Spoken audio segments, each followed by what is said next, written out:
my name is Rage, and welcome to a Rage perspective on Dungeonland. Now, what is Dungeonland? Apart from just, straight up showing you, which would be the logical way to let you know what Dungeonland is, I'm going to attempt to tell you, so get ready for the best explanation of your life. So, basically, what happens when you take Disneyland, a evil genius, the combat from Diablo, and mix it all into one sort of game? Well, you get Dungeonland, ladies and gentlemen. The owner of a theme park has decided, fuck this shit, I'm turning this into a monster-infested playground where I'm going to literally kill everyone and sod any heroes that come and try and stop it.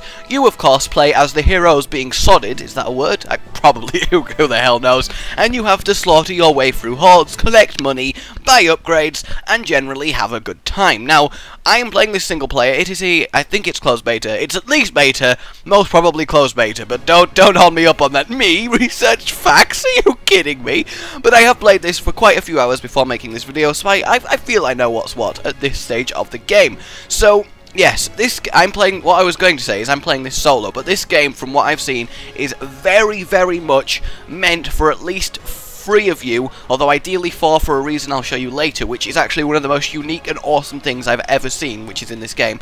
But it's ideally meant for at least 3 of you to work together, because I do not exaggerate, this game is hard. The easiest difficulty is hard. So yes, without further ado, I will go through the item shop after I've played for a bit, because then it will make more sense to you.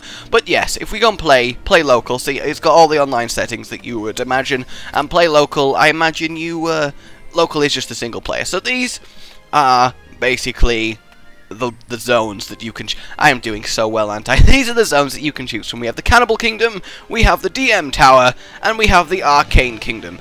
These 3 are just different maps that you slaughter your way through and, can do various things. The Infinite Dungeon over there, I do not know what it is due to it being greyed out, and there are 2 more levels in construction. Now, DM mode over there, I will show you afterwards, because that is absolutely fantastic and one of the coolest things I've seen in a hack and slash type game. But first, let's just show you the normal gameplay. I'm going to go to the DM Tower, and here we go. So this is the difficulty settings. We have hard, harder, and impossible. Now, the one thing I must say for this game is it's got a really nice sense of humour, and you'll see the art style when we actually get in. Welcome to Dungeonland! Now die! And that's just hard and harder. Fight well and work as a team to survive. So that's the, the one that you need a team for. And then impossible, because your life is worthless anyway. So there we have it. And also, because we could make the game even harder, because why not? As it says, you can for some reason apply free hardness challenges. But because I've yet to be able to complete this thing on the minimal difficulties, that's what we're going to play as. So confirm. Right, there are 3 classes. There's the mage, the rogue, and the warrior. I can set my bots. Now, the bots, I do have to say that I'll talk more about this once we start playing. I lean more towards the mage, although why the mage is just a random fat guy in this game, I will never know. I saved up 1,500 money and unlocked the electric mage, which is who I will be playing as. Basically, the rogue can be an assassin, gunner, or archer. The warrior can be a vanguard, lancer, or defender, and the mage, electric, fire, or ice. I lean more towards the electric. That's all there really is on this screen. You can also have your weapon, which you can buy from the store, your armor, and your hat. I think they are just aesthetic, and then you can have your potion. Basically, the potion is... In fact, I'll show you that in game as well. And we have perks, which again, I'll show you in the item shop. So yeah, we're doing awesome. So, ready, we load into game. So it's exactly what you'd expect from the style of game, hack and slash, Diablo style combat, that kind of thing. So load, yes, awesome. Okay, so I don't want your damn help. Okay, so, left click, attack. Right click is... I do not know what this does, okay? This is the only ability. I haven't really found out what it does. I think it makes people invincible, but it's the mage's right click that I can put on someone, and it turns their health bar gold, so I'm going to assume it makes them invincible. Now, Q is your special ability depending on what class you are. You see how it was electric, fire, and ice mage, and the same for the other classes, well, your Q changes depending on which one you are.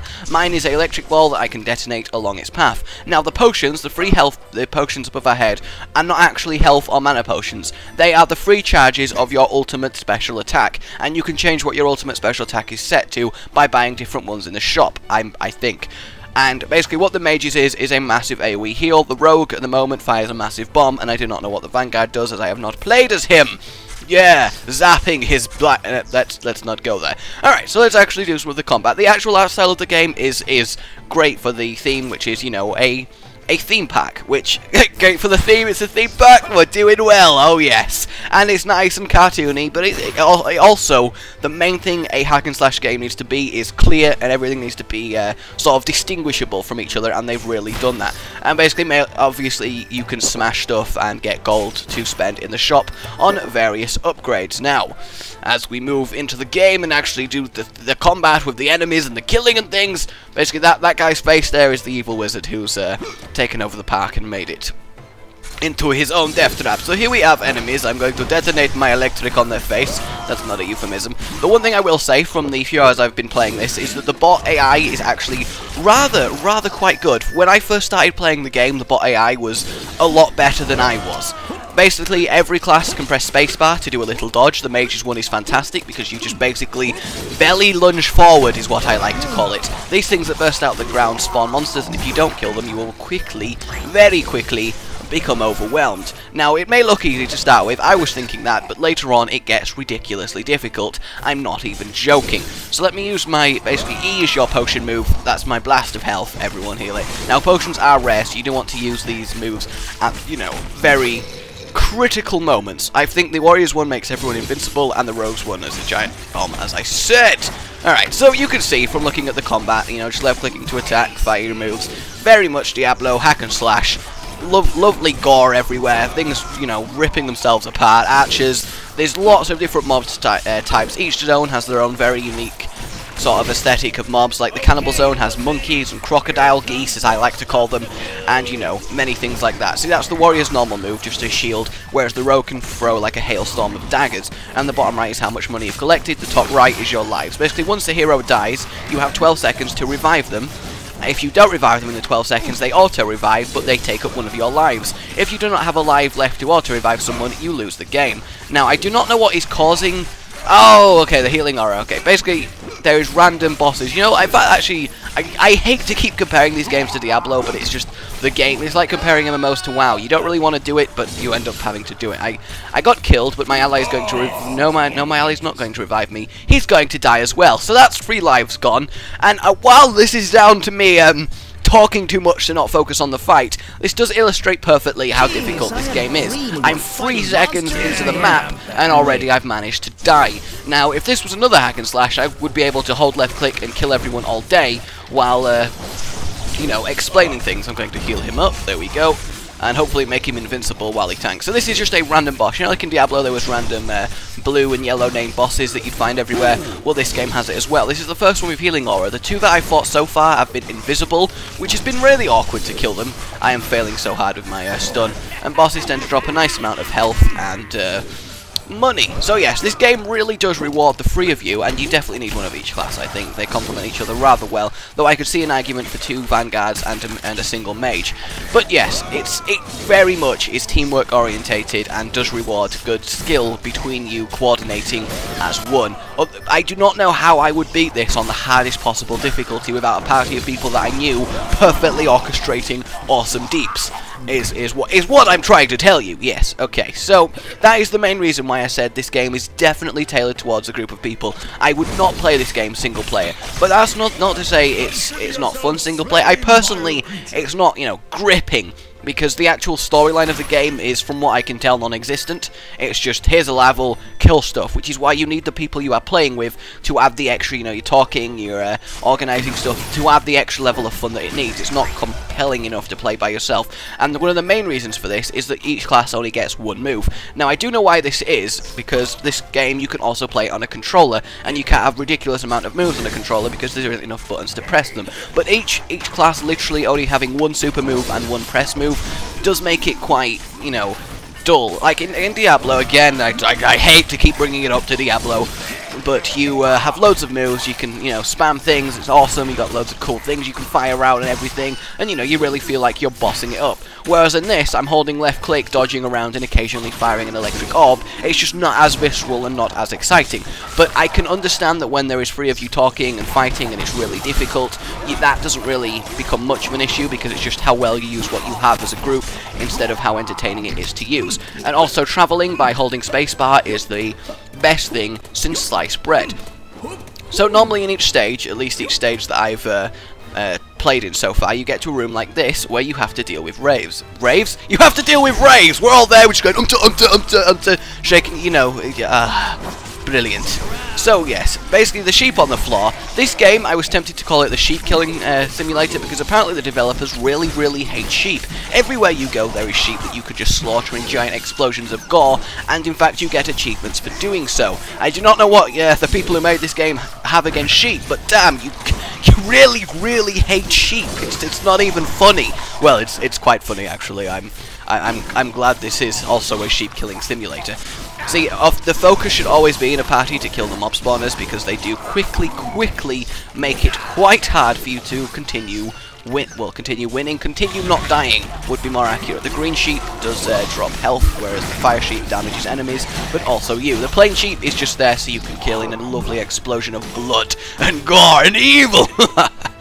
Talking of evil, I'll show you why I much prefer the second mode in this game, because I think it's one of the coolest things ever. But we'll get through this level. I'm going to skip the second stage. Basically, the second stage is the first stage, but harder, and then the third stage is the boss of the level. I'm dead. No! Oh my god, the rogue's also dead. Warrior, no pressure, but you may have to revive me.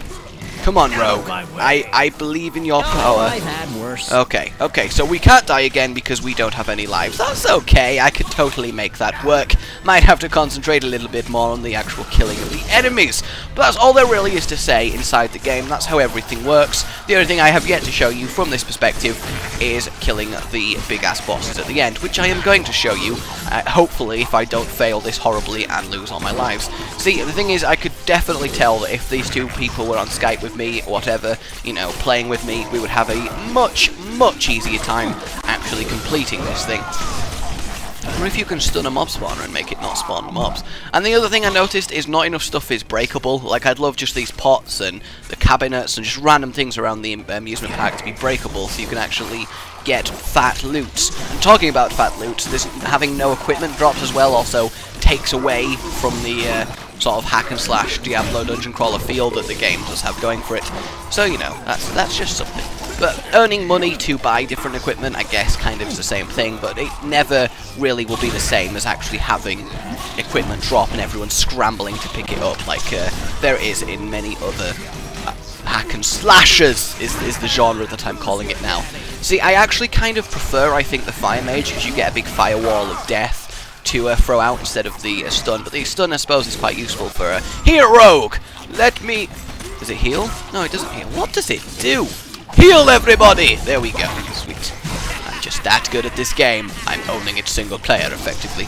Although we could really use a life. I do not think we're going to get through the next stage. I've yet to actually get to a boss, by the way, because I cannot do it solo. So, I don't know if that's because I suck badly at this game, which is probably going to be the case, or because it really is difficult. But I didn't, as I said, I cannot imagine playing the hardest difficulty. I can just seriously not.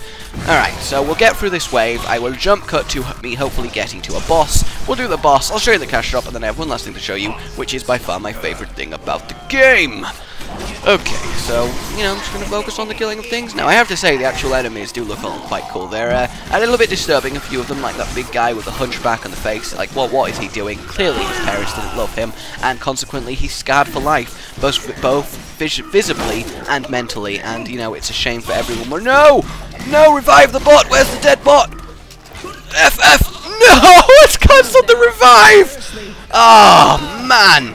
But there you have it, ladies and gentlemen. I'm going to try very much to get to a boss for you and show you what a boss. As you can see, stage 1, stage 2, boss. I will be jump cutting to a boss in 3, in 2, 1. Yeah, I realise it's not a boss, just a quick amendment. You can, I completely forgot about this. You can pick up the sheep or any of the objects that are destructible, and holy shit, the second I start talking, obviously, I start failing. Managed to get to the final wave without anyone dying, but of course, because I'm recording now, that's just GT on that front. But yes, you can pick up any of the objects and throw them at enemies for quite hefty damage, normally a lot more than you could actually do yourself, which is quite a nice little thing, especially picking up sheep and just throwing them at enemies. That is just hella amusing, quite frankly, and something that needs to be added to every game available, the option to pick up and throw exploding animals. But this time, actually, boss in 3, 2, 1! Yeah, I'm not doing a very good job of this, am I? Basically, when you complete the waves, you get a massive amount of loot. And by massive amount of loot, I mean, yes, a massive amount of loot. I swear this time I'm not lying. The sheep, by the way, it's my sheep. I'm taking it. Hey, would you like a look at my sheep? Okay, apparently I failed the sheep. 3, 2, 1. Okay, I'm done. I literally cannot get even past stage 1. This game is ridiculously difficult. It's just it's not even funny. I realise it requires, you know, an actual party of people, but I can literally, after hours of playing, cannot even beat the first stage of the first level on the easiest difficulty. Now, I don't know if that's because I suck or because the game's just ridiculously difficult, but I cannot do it, and it's just incredibly frustrating, so I'm going to stop now before it completely colours my entire opinion of the game. But my god, do not ever play this game single player. Do not ever do it. It'll just suck, okay? Literally, don't get this game if you only plan on playing it single player, because it is just too difficult. It's not even... Oh my god. Alright, so back to lobby. I can honestly see it being great if all 3 of you are actually communicating and, you know, teams, but the bots, while great in combat, just do not res you. Like, they just don't stop what they're doing to res you, especially the vanguards, and I just cannot seem to just beat the first level. So that's how it is. I would love to show you a boss, but I can't get to the fucking boss. Alright, so let me go back to the whoops, just casually spam click everything. Let me go back to the main menu and show you the last 2 things I wanted to show you. The item shop. Basically, you earn gold as you're in game. I have 2,372, and you can buy various armors for various characters. Now, the thing I don't know about these, if I double click and it will show me. See, look, yeah, they're not actually sort of stat related, they're just literally aesthetic. So you can change the aesthetic of your character by buying different armors, etc, etc. Spaceman suit.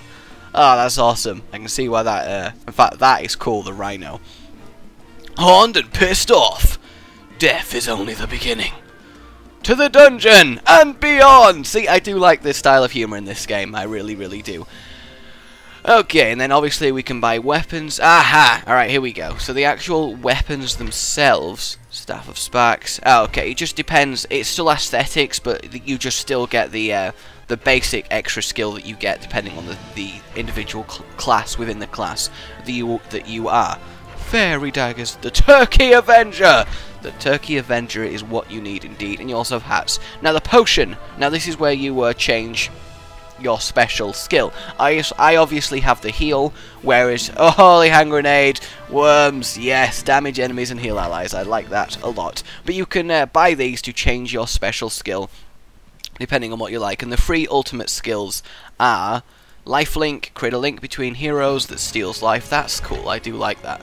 And never surrender, revive all allies and increase pie critical chance. Now that is good. And then teleport while backstabbing multiple enemies. That again is fantastic. Alright, so perks. Now these are the 2 that you can equip. You can equip a defensive and an offensive one. You know, give you extra damage, extra armor, chance to push enemies. See, I feel like it's this kind of stuff that I need to farm before I could, you know, beat the game by myself. I kind of just, it just made me mad. It really did, that I just couldn't do it. But I would need to farm sort of stuff like this and get a better party of people before I could actually do it. I like the coward, chance to teleport when hit. I like the coward! That one I think is quite good. And then we don't have bundles and we don't have passports, but that is what the shop looks like. You earn the money in game and you spend it to upgrade your characters. Now, the final thing I want to show you, play local, is one of the best things I've seen ever in a hack and slash. This mode is fantastic, and I would recommend buying the game literally just for this mode. Basically, what this is you become the dungeon master. You get 3 of your friends to be the 3 people going through your dungeon. As you can see below, they will be bots for now, so I can show you. And what this is, you get to be in control of how hard and how evil their path through it. So you can select a various combat things. You can select frost traps, mines, heals, and, you know, wizards, imps. Generally select stuff that will make them have a very, very difficult time on the way through your dungeon. So I've selected their monsters. What am I missing? I'm missing the freeze. The freeze one is awesome, by the way. You need more gold. Now this one is how I unlock the special stalkers, invisible predators that attack one from the shadows. That's quite cool. giant spiders. Now they are seriously the most annoying thing in the world. Ninja Ratman. See, I like the phoenix and the bunny and the rabbits because they're really quite cool. And then the boss that I will have to choose is the Mind Squid. Mana Maniac, get 1 extra mana. Long sleeves, get 1 extra card in your hand. Hordes of things, regular monster summons will summon X month. Okay. Draw cards, rate mana 20% faster. That's cool. The Prestige, you send products different spell than the one you're using. Are you watching closely? Ooh. New law minions. That is really cool. I'm going to get with the Combat Master one, so I can... no, not where the hero's downed. That's the... Quick Draw or Combat Master. When a hero is down by spell refresher. Yeah, I'm going to get that one, so I can quick draw faster. I've still got 1,500 money left. Is there anything I can actually buy? Oh, I can upgrade to the Mino Cow! Or anything different in here? Structures Blocking Wall. Resurrection Tower. Oh, now that is evil. I'm going to buy a Resurrection Tower because that is seriously evil. Okay, what did it... Okay.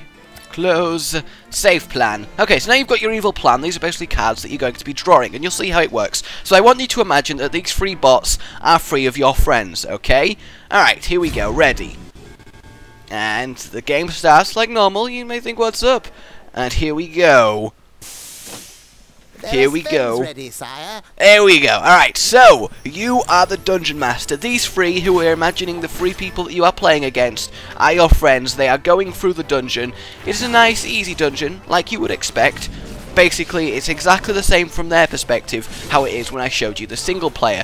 But I am the Dungeon Master now, which means I have various cards which I can use to make their lives a living hell. So if I time this correctly, when something dies, like say over there, I've just put some health down, they see that as normal health. But when someone goes to pick it up, boom! Blows up in their face. Now I'm going to put a Resurrection Tower and then defend it with some extra monsters to make sure that they die. So your objective of this guy, I like to call this mode the Troll Simulator. Your objective is to make life as hard as possible for all your friends playing through this game, and I think it's absolutely fantastic. This, in my opinion, is by far the shining star mode that this game lets you do. I would buy this game for me and 3 other people just so I control them hard at this mode, because it's absolutely phenomenal. So you see that rogue over there, he's quite squishy. I'm going to drop a bomb on his face and make him lose most of his health. See, they're struggling now. They're only bots. The wizard's practically dead, the rogue's practically dead. They are getting a bit of help. I'm going to summon a special rabbit marauder which should attack them from behind and kill the squishy people. See, there goes the rogue. See, I've only about a few seconds in, and there's the wizard. There it is. And the warrior is going to go down as well. I'm going to take away all 3 of their lives straight away, because I am the most evilest of Dungeon Masters. Okay, and there's also, as you need, a evil laugh button, which is absolutely glorious. It really, really is. Okay, so now they're struggling. They are really struggling, trying to take out my Bunny Master. So if I freeze the rogue in place, he can't dodge anywhere. Oh, and there he goes down, which is deliciously evil. I feel like this is a cross between like Evil Genius and, you know, the Dungeon Keeper type games, except the people that you're making miserable are real people, and it's really, really glorious. Right, I'm gonna go defend this with a beer tower as well. So getting past there is going to be very difficult for them. But I'm going to, see, now I'm out of cards. Obviously, once you've got your full set of cards, you can spam spells and really make life difficult for them. But once you've used everything, you only get a full hand every now and then, whereas between the full hand draws, which is normally when they go for these red or green when they kill all the enemy lines, you get a full hand, whereas in the meantime, you just draw a card every now and then. And I got another Resurrection Tower. Now, that is quite nice. Okay, you're only allowed to have 24 monsters on the screen at once, which is annoying, but you know. Look at it, it's resurrecting so quickly. They just can't beat. I'm going to put another one down just to double hell. Look at it. That's so ridiculous. Oh no, they're going to kill them both now. But yes, this mode is absolutely phenomenal. I really do enjoy it. It's just, oh, it's such a good idea. I do not know of any other game that has something like this, and it's really, really awesome. It really is. Alright, look guys, there's some health. You're all injured. You should take the health. Hey Rogue, maybe you should take the health. Look, it's lovely chicken. Go take the lovely chicken, Robe. There's even a robe. Go take the chicken, Robe. look, Rogue, you need your health. You know you need some health, bud. Go take the chicken. Bitch, you saw through my chicken. There are spells ready, Alright, so now that they went through the portal, I get another free hand, so I can heal my minions, or I can do various other things. I've got 2 resurrection towers. See, I find it's best to go ahead and plan something for them. Oh, they're about to get to the wave area. Oh, that's mean. That is very, very mean. Okay, where are these foolish, foolish mortals? Take my missile to the face! There it is. They don't know what's up. They have no idea. Alright, so I can't really use a resurrection tower without anything to resurrect, so I'm going to get another full hand of cards here. There we go. Full. There are spells available. Let me put some health down for them there. And bomb the shit out of them! There we go. And then we're going to freeze the mage to the spot so he can't do anything. Get my imps all up in this bitch, and now we have to wait for mana regeneration. In fact, I might give them a beer tower on the beer tower, obviously, because drowning your enemies in beer is a surefire way to kill them. There we go. Okay, it's firing at the rogue. Oh, they seem to be getting slaughtered by my lancers. Maybe I've done a little bit too much. Look at him, just like humping the railing. What is he doing? Oh, they're not. They're gonna lose. They're gonna sleep. Oh, my evil's reached max. I can quickly show you. I can either summon a massive horde of monsters or a mini boss for them to fight. You know how they were randomized, but boom! I've wiped out all their lives, killed all of them, successfully been an evil genius, and made their lives through the dungeon a living hell. Favorite victim, the rogue. I have to agree with that. But yes, this mode is great, letting you be in control and just destroying the people that are playing. Can you imagine if those bots were people that you knew on Skype? It would be great fun, and that's the main thing that I like about this game. I would buy it just for this mode.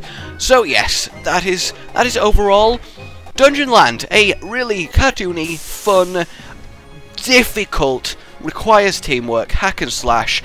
I feel like there could be some more spells, because that just, you know, that always makes things better. But it's definitely a game to watch, and I will probably at least be doing the mode where I can troll people as they go through the dungeon. But yes, I like this game. I do. It's good. Just let my anger get the better of me a little bit. Anyway, my name's been Rage. Remember to like, favorite, share. I will see you all next time, and indeed, let me know what you think of the game from what you've seen, or if you've heard anything about it yourselves. Goodbye.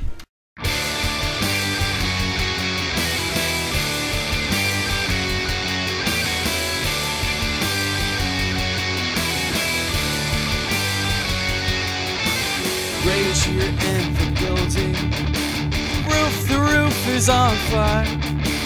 Minecraft gotta do anything you want to. English failure. Like and subscribe. How you fly.